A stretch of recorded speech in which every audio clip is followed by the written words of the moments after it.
Emily and her husband, Cato, had just moved into their new home on the quiet edges of Kampala. It wasn't big or fancy, but it was warm and filled with love. The walls still smelled of fresh paint, and the sound of their laughter echoed in every room. For Emily, it felt like freedom, something she and Cato had worked toward for years. Every coin saved, every small sacrifice, every late night fixing cars or skipping outings had led to this moment. But not everyone shared her happiness. Her family had never truly accepted Cato. To them, he was beneath her, a mechanic with oil-stained hands and no university degree. Her mother, Thembai, often reminded her that she had married down. Her father, Mosi, stayed mostly silent, but his silence carried judgment. When Emily invited them over for dinner to celebrate, her mother refused. "You chose him, you live with the consequences," she said before hanging up. The words stung, but Emily smiled through it. She told herself that one day, they'd see the love she saw in Cato. Months later, when the house was finally furnished and the garden blooming, Emily took a picture on the porch,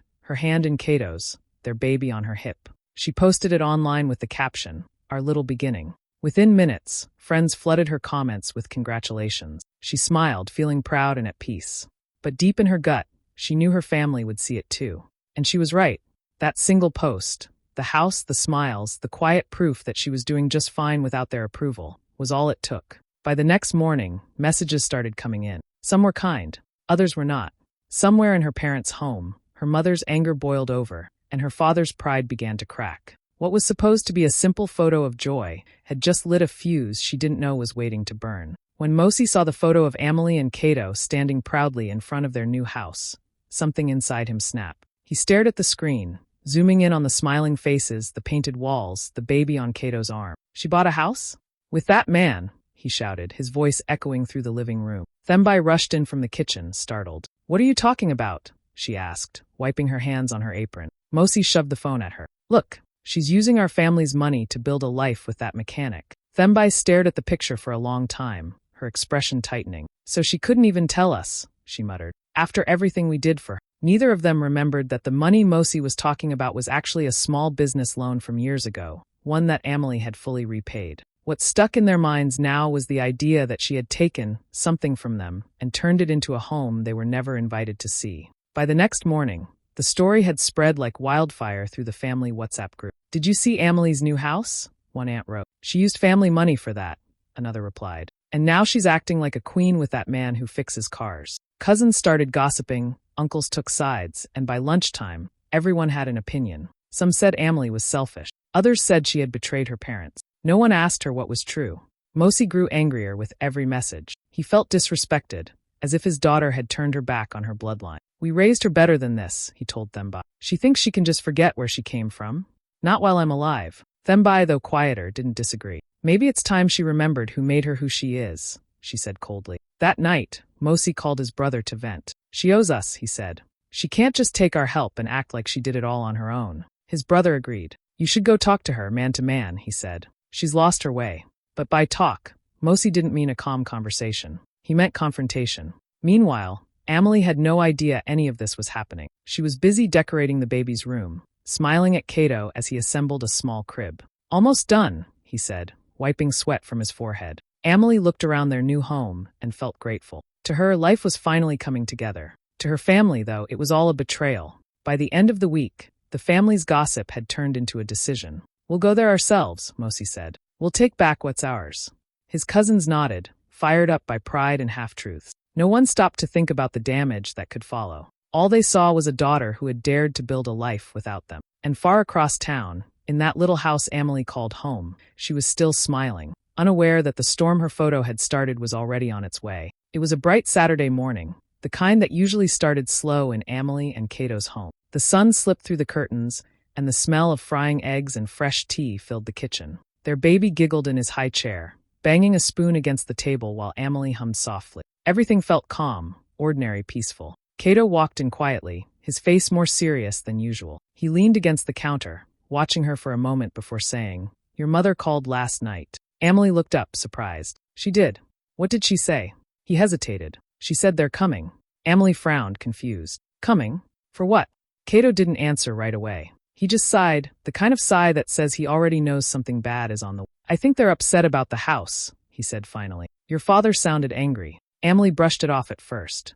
They've been angry before, she said, trying to laugh it away. But deep down, her stomach tightened. Her parents could be stubborn, especially her father. Still, she couldn't imagine they would actually show up uninvited. She poured Cato some tea, pretending not to worry, but her hands were shaking just slightly. A few hours later, she was outside watering the plants when she heard a sound that made her freeze. A truck engine, loud and familiar, turning into their street. She looked up and saw it.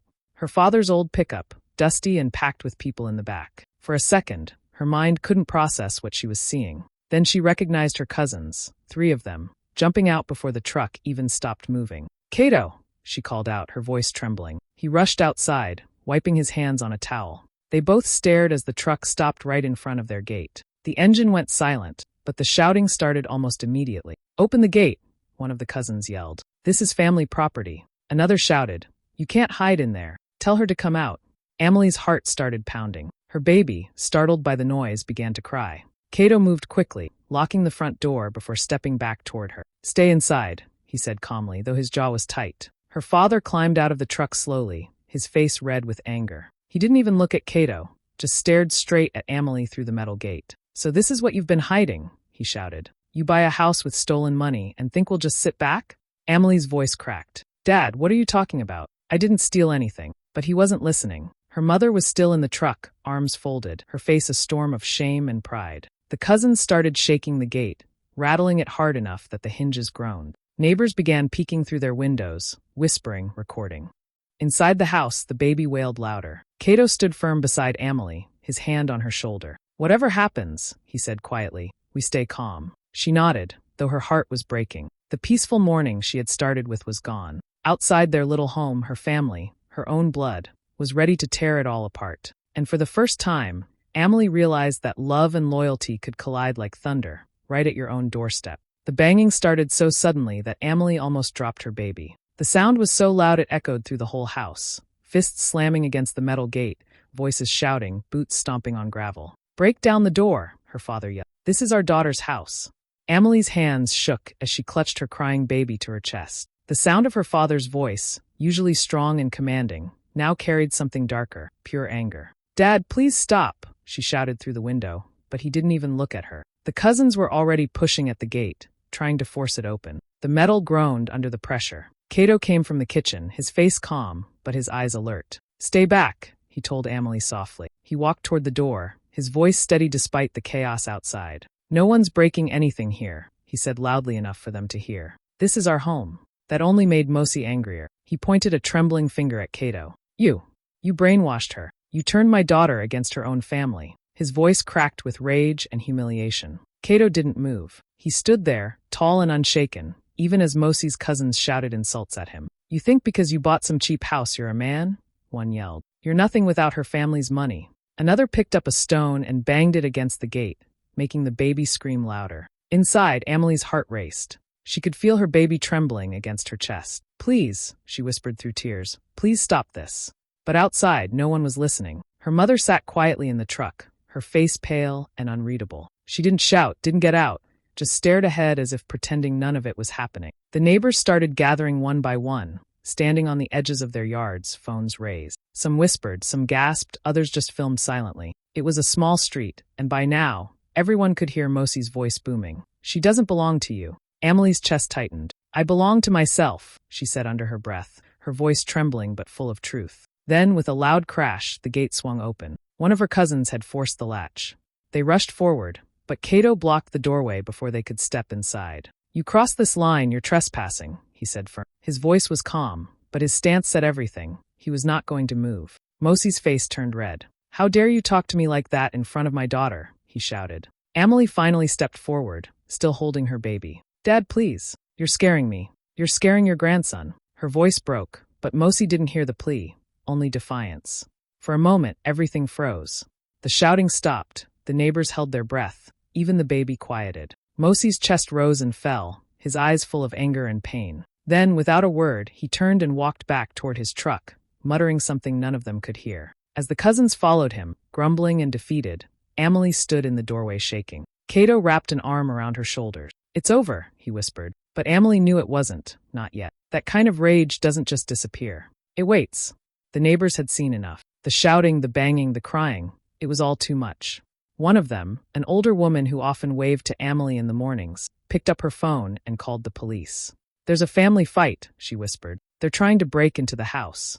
10 minutes later, the sound of sirens cut through the noise. The crowd of neighbors stepped back as a police truck pulled up, lights flashing. 2 officers climbed out, calm but alert. Mosi and his cousins froze for a moment, then began talking over each other, all shouting their side of the story. Before the officers could even ask a question, Thembai jumped out of the truck for the first time that morning. Her voice was sharp and angry. "Arrest this man," she shouted, pointing at Cato. "He stole our daughter's money and built this house with it." Amelie ran out, still holding her baby, tears streaking down her face. "That's not true," she cried. "I paid back that loan years ago. This is our home, we worked for it." But her voice was drowned out by the chaos. Her mother yelling, her father pacing and shouting, the cousins defending themselves. The officers raised their hand. "Everyone calm down," one said firmly. "We'll hear both sides." They separated the crowd, asking Amelie and Cato to stand by the doorway while the others were moved toward the truck. The baby kept crying, and Cato gently took him from Amelie's arms so she could catch her breath. "Sir," the officer said to Mosi, "you're saying your daughter used your money to buy this house?" "Yes," Mosi barked. "She stole from us.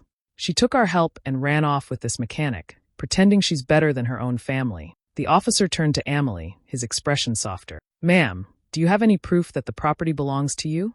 Cato stepped forward quietly, pulling a brown envelope from a drawer near the door. He handed it over without a word. Inside was the house deed. The officer unfolded the papers, scanning them carefully before glancing up. "It's in both your names," he said, nodding at Cato and Amelie. Thembai's face dropped. "That can't be right," she muttered. "He must have forged it." The officer looked up sharply. "Ma'am, these are official documents. Do you have evidence to prove otherwise?" She didn't answer. The only sound left was the baby's soft whimpering and the quiet clicks of phones as neighbors continued recording. Then the officer turned to Mosi. His voice was calm but firm. "Sir, you're trespassing on private property. You need to leave immediately." The words hit like a hammer. Mosi stood frozen, his jaw tight, eyes darting between his daughter and the police. For a long second, no one spoke. The air felt heavy. Then slowly, he lowered his head, muttered something under his breath, and turned toward his truck. The cousins followed, silent now, shame replacing the anger they came with. Thembai climbed in without another word. Amelie stood by the doorway, clutching the papers, her whole body trembling. Cato wrapped his arm around her. "It's okay," he whispered, though his own voice shook. As the police truck drove away, the street fell quiet again. Neighbors slowly drifted back inside, still whispering about what they'd just seen. The gate hung crooked from the earlier pounding. The baby had fallen asleep in Cato's arms, and Amelie stood in the doorway of the house she had fought to protect, finally realizing that peace sometimes comes only after everything has been broken. By the next morning, Amelie's quiet street had turned into the talk of the entire city. The video that one of the neighbors recorded had spread everywhere. On Facebook, on TikTok, on WhatsApp, everyone was watching it. The title was short but brutal. "Parents Try to Break into Daughter's House." Within hours, the clip had thousands of comments, people arguing, judging, and sharing their opinion. In the video, you could clearly see Mosi shouting at the gate, his cousins banging on it, and Thembai screaming for the police to arrest Cato. You could even hear the baby crying in the background. It was messy, painful, and completely real. People didn't hold back. "How can parents do that to their own child?" one comment said. "This man's pride destroyed his family." Some defended them, saying maybe there was more to the story, but most sided with Amelie and Cato. By afternoon, Amelie's phone wouldn't stop buzzing. Friends sent her screenshots. Strangers were messaging her support. "You were so strong," one woman wrote. "Your parents were wrong to treat you like that." Amelie didn't reply to any of them. She just sat in her living room, holding her baby, scrolling through the comments with tears in her eyes. It didn't feel like victory. It felt like heartbreak. Meanwhile, on the other side of town, Mosi was fuming. His phone rang nonstop, but it wasn't support, it was embarrassment. His brothers called, his church friends called, even old co-workers called, all asking if the story was true. Everywhere he went, people whispered. At the market, at the gas station, he could feel the eyes on him. His pride, the thing he held closest, was now crushed under public shame. At home, Thembai sat quietly at the table, scrolling through her own phone. Her face was pale, her eyes tired. "They're laughing at us," she said softly. "They're calling us terrible parents." Mosi didn't answer. He just clenched his jaw, shaking his head. "She did this," he finally said. "She humiliated us." But deep down, he knew it wasn't true. He had lost control that day, and the world had seen it. Still, admitting that would mean admitting he was wrong, and Mosi had never been good at that. Later that evening, he called Amelie. His voice was cold. "You've destroyed our name," he said. "Do you know how people are looking at us now? You should have handled this privately." Amelie held the phone close, trying to stay calm. "Dad," she said softly, "I didn't post that video. I didn't even want anyone to see it." "You still made us look like fools," he shouted. Her throat tightened. For a long moment, she said nothing. Then, quietly but clearly, she replied, "No, Dad. You did that yourself." There was silence on the other end. Then the line went dead.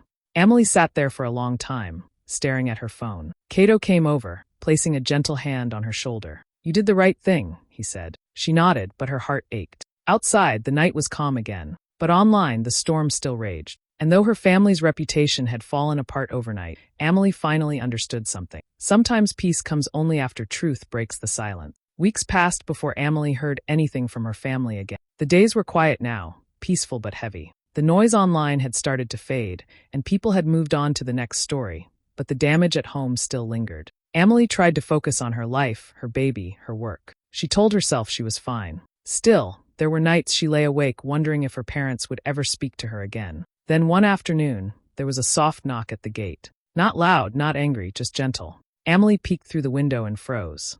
It was her mother. Thembai stood there alone, holding a basket of fruit, mangoes, bananas, and a few oranges, the kind she used to bring when Amelie was a child. For a moment, Amelie didn't know whether to open the gate or walk away. But something in her mother's tired posture made her move. She unlocked it slowly. Thembai stepped inside without a word. The air between them was thick with things unsaid. Amelie led her to the porch and offered her a seat. For a few seconds, they just sat in silence, listening to the baby's soft laughter from inside. Finally, Thembai spoke. "Your father didn't mean it," she said quietly. "He just felt replaced." Amelie swallowed hard. "Replaced?" she repeated. "By who, Mama?" "I married someone I love. That doesn't mean I stopped being your daughter." Thembai's eyes glistened. She looked down at her hands, twisting the edge of her shawl. "He's been different since that day," she said softly. "He doesn't talk much. He doesn't eat right. The shame," her voice trailed off. "He says people look at him like he's a fool." Amelie felt a sting of guilt. "I never wanted that," she said. "I just wanted peace. I wanted to build a life of my own." Her mother looked up, her face lined with sadness and pride. "You could have done that with our blessing," she whispered. Amelie shook her head slowly. "You never gave me the chance. You wanted to choose my life for me, Mom. But I chose it myself." Thembai sighed and nodded, wiping her eyes quickly as if embarrassed to be seen crying. "Maybe we were too hard on you," she said after a pause. "Your father loves you, even if he doesn't know how to say it." Amelie smiled faintly, her heart aching. "I know, but love shouldn't hurt like that."